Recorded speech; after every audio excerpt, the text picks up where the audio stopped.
Muharram merupakan salah sebuah bulan lebih 12 bulan yang dipuji oleh Allah yang Maha Kuasa, yang lebih keistimewaan oleh Allah yang Maha Kuasa. Maka pak malamnya kita taduk siat tak peringati tahun baru Islam asai kasih ke syarat lebih pahala oleh Allah yang Maha Kuasa kajiannya kajian daya awal. Teman pak malam yang berbahagia nyomi luntuan lagi yang lalu di protokol kuno nan luntuan Tengku Haji Muhammad Nur MSI, luntuan telah sidro alumni Dayah Abu Tanah Merah, luntuan na luntuan beut dan na luntuan semua beut di Dayah Abu Tanah Merah. Cuman bak lunjaknya dengan kondisi Aceh yang lagi nyerupa, luntuan pernah tinggal di Malaysia Situn Sitingo. Bak wate lun tinggal di Malaysia Situn Sitingo, bak wate Aceh manteng komplit.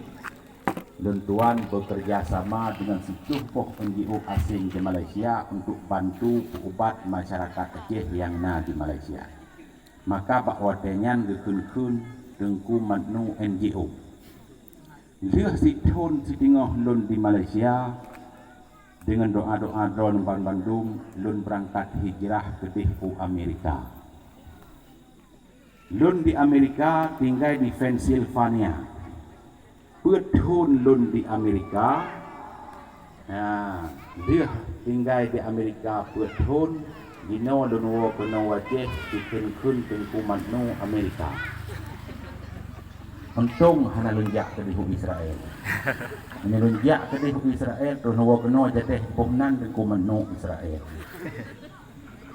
Teman alhamdulillah pak malam berbahagianya luntuan katuh langkah kena kamu rumput mengenyang muka dengan ayah dan ummi Ban Bandung kru semangat sabuh kemuliaan dan kebanggaan bagi lun kamu rumput dengan ayah kondisi lun Ban Bandung yang dirahmati oleh Allah yang Maha Kuasa.